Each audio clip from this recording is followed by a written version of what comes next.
भारतीय cricket team ने कटक में खेले गए तीसरे टी20 मैच में दक्षिण अफ्रीका को 101 रनों से करारी शिकस्त देकर सीरीज पर कब्जा जमाने की ओर मजबूत कदम बढ़ाया है, जो भारतीय प्रशंसकों के बीच उत्साह की लहर पैदा कर रहा है। कप्तान सूर्यकुमार यादव की अगुवाई में बल्लेबाजों ने पहले बल्लेबाजी करते हुए 220 रनों का मजबूत स्कोर खड़ा किया, जिसमें श्रेयस अय्यर और ऋषभ पंत की विस्फोटक पारियों ने अहम भूमिका निभाई, जबकि गेंदबाजी में जसप्रीत बुमराह और अक्षर पटेल ने कमाल की वापसी करते हुए विरोधी टीम को लक्ष्य का पीछा करने का मौका ही नहीं दिया। यह जीत न केवल सीरीज को 2-1 से आगे ले गई, बल्कि भारतीय टीम की आक्रामक रणनीति और युवा खिलाड़ियों की ऊर्जा को रेखांकित करती है, जिससे आईसीसी रैंकिंग में भारत की स्थिति और मजबूत होने की उम्मीद जताई जा रही है। विशेषज्ञों का मानना है कि यह प्रदर्शन आने वाले वनडे सीरीज के लिए भी आत्मविश्वास बढ़ाएगा, जबकि दक्षिण अफ्रीकी कप्तान ने अपनी टीम की गलतियों को स्वीकार करते हुए सुधार का वादा किया है। गुजरात के कच्छ क्षेत्र में देर रात 2:28 पर 3.28 तीव्रता का भूकंप आने से स्थानीय निवासियों में दहशत फैल गई। हालांकि कोई जानमाल की हानि होने की कोई खबर नहीं है, जो भूवैज्ञानिक विभाग द्वारा पुष्टि की गई है।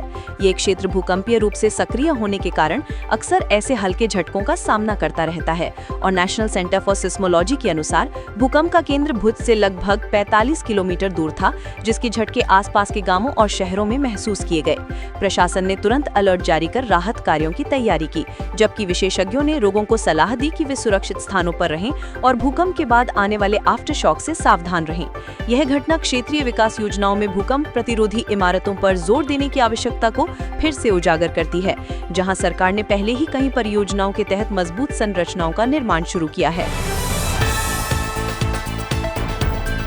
नई दिल्ली में शीतकालीन सत्र के 8वें दिन लोकसभा में चुनाव सुधार विधेयक पर विपक्ष और सत्ताधारी दलों के बीच जोरदार बहस छिड़ गई, जिसमें कांग्रेस के केसी वेणुगोपाल और इमरान मसूद ने बीजेपी सरकार पर पारदर्शिता की कमी का आरोप लगाते हुए कई सवाल उठाए, जबकि गृह मंत्री अमित शाह शाम को बहस का जवाब देंगे। ये चर्चा देश की लोकतांत्रिक प्रक्रिया को मजबूत बनाने के उद्देश्य से की जा रही है, जिसमें वोटर लिस्ट की सफाई, ईवीएम की सुरक्षा और राजनीतिक फंडिंग पर कड़े प्रावधान शामिल हैं, जो विपक्ष के अनुसार अपर्याप्त हैं। सांसदीय कार्य मंत्री ने कहा कि सरकार पारदर्शिता सुनिश्चित करने के लिए डिजिटल ट्रैकिंग सिस्टम लागू करेगी, लेकिन विपक्ष ने इसे अपर्याप्त बताते हुए और अधिक सुधारों की मांग की। यह बहस न केवल विधेयक के भविष्य को तय करेगी, बल्कि आगामी चुनावों की रूपरेखा को भी प्रभावित कर सकती है, जहां लाखों मतदाताओं की भागीदारी सुनिश्चित करने पर जोर दिया जा रहा है। गोवा पुलिस ने गोवा क्लब में लगी भयानक आग के मामले में दिल्ली के अजय गुप्ता नामक एक और आरोपी को हिरासत में ले लिया है, जो घटना से जुड़े महत्वपूर्ण सुराग प्रदान कर सकता है, जिससे जांच में नया मोड़ आ गया है। ये घटना पिछले महीने हुई थी, जिसमें कई लोगों को जान गंवानी पड़ी थी, और गुप्ता के खिलाफ पहले ही लुकआउट सर्कुलर जारी किया जा चुका था, जो उसके फरार होने की पुष्टि करता है। पुलिस के अनुसार आरोपी ने आग लगाने में लापरवाही बरती और सुरक्षित निकासी के प्रोटोकॉल का उल्लंघन किया, जबकि पोस्टमार्टम रिपोर्ट में शिकारों की मौत का कारण धुआं और जलन बताई गई।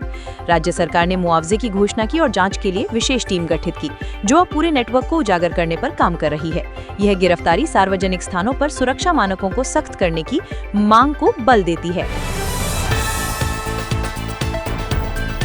विमानन मंत्रालय ने इंडिगो एयरलाइंस के खिलाफ बड़ा कदम उठाते हुए उसके फ्लाइट ऑपरेशंस में 10% की कटौती का आदेश जारी किया है, जो लगातार कैंसिलेशन और देरी से परेशान यात्रियों को राहत प्रदान करने का प्रयास है। हाल के दिनों में तकनीकी खराबी और पायलटों की कमी के कारण सैकड़ों उड़ानें रद्द हुई, जिससे कश्मीर, अहमदाबाद और कोलकाता जैसे हवाई अड्डों पर यात्री भारी परेशानी का शिकार हुए, और सरकार ने इसे उल्लंघन मानते हुए जुर्माना भी लगाया। इंडिगो ने माफी मांगते हुए सुधार का वादा किया है, लेकिन यात्री संगठनों ने इसे अपर्याप्त बताते हुए मुआवजे की मांग की। यह फैसला न केवल इंडिगो को प्रभावित करेगा, बल्कि अन्य एयरलाइंस को भी अनुशासन में रखने का संदेश देगा, जहां डीजीसीए ने सुरक्षा ऑडिट बढ़ाने की योजना बनाई है। राज्यसभा में वंदे मातरम के 150 वर्ष पूरे होने पर विशेष चर्चा का आयोजन किया गया, जिसमें गृह मंत्री अमित शाह ने देशभक्ति गीत की ऐतिहासिक भूमिका को रेखांकित करते हुए स्वतंत्रता संग्राम के नायकों को श्रद्धांजलि दी, जो संसद भवन में गूंजते राष्ट्रगान ने सभी सदस्यों को भावुक कर दिया। यह गीत बंकिम चंद्र चट्टोपाध्याय द्वारा रचित था और आजादी की लड़ाई में प्रेरणा स्रोत बना, जबकि चर्चा में विपक्ष ने भी एकजुट होकर इसके महत्व पर सहमति जताई। सांस्कृतिक मंत्री ने कहा कि यह अवसर युवा पीढ़ी को राष्ट्रवाद की भावना से जोड़ने का है, और कार्यक्रम में कविताएं, संगीत और वीडियो प्रस्तुतियां शामिल की गईं। यह चर्चा न केवल सांस्कृतिक विरासत को संरक्षित करने पर केंद्रित रही, बल्कि समसामयिक मुद्दों से जोड़ते हुए एकता का संदेश दिया। उत्तर प्रदेश अधीनस्थ सेवा चयन आयोग ने प्रारंभिक अर्हता परीक्षा PET 2025 के परिणाम आधिकारिक वेबसाइट पर जारी कर दिए हैं, जो 3 वर्षों के लिए वैध होंगे और समूह ग के रिक्त पदों पर भर्ती प्रक्रिया को गति प्रदान करेंगे। लाखों उम्मीदवारों ने इस परीक्षा में भाग लिया था और परिणाम में योग्य उम्मीदवारों को मुख्य परीक्षा के लिए आमंत्रित किया गया है, जबकि आयोग ने मेरिट लिस्ट और कट ऑफ भी प्रकाशित की है। यह परीक्षा राज्य सरकार की नौकरियों को पारदर्शी बनाने की दिशा में महत्वपूर्ण कदम है, जहां डिजिटल मूल्यांकन ने समयबद्धता सुनिश्चित की। उम्मीदवारों ने सोशल मीडिया पर अपनी प्रतिक्रियाएं साझा की, जबकि आयोग ने अपील प्रक्रिया की जानकारी भी दी। यह घोषणा युवाओं के लिए नई संभावनाओं के द्वार खोलेगी। बिहार में पछुआ हवाओं की रफ्तार 20 से 25 किलोमीटर प्रति घंटे पहुंचने से ठंड का प्रकोप बढ़ गया है, जिससे पूरे प्रदेश में कनकनी छाई हुई है और तापमान सामान्य से कई डिग्री नीचे गिर गया, जो जनजीवन को प्रभावित कर रहा है। मौसम विभाग ने अगले कुछ दिनों तक शीतल लहर की चेतावनी जारी की है, जबकि ग्रामीण क्षेत्रों में लोग अलाव जलाकर और ऊनी कपड़ों का सहारा ले रहे हैं। सरकार ने स्कूलों में छुट्टियां बढ़ाने और आश्रय स्थलों की व्यवस्था की है, लेकिन स्वास्थ्य विशेषज्ञों ने सर्दी जुकाम से बचाव के उपाय सुझाए हैं। यह मौसमी बदलाव किसानों के लिए फसल चक्र को प्रभावित कर सकता है, जहां सिंचाई योजनाओं पर जोर दिया जा रहा है।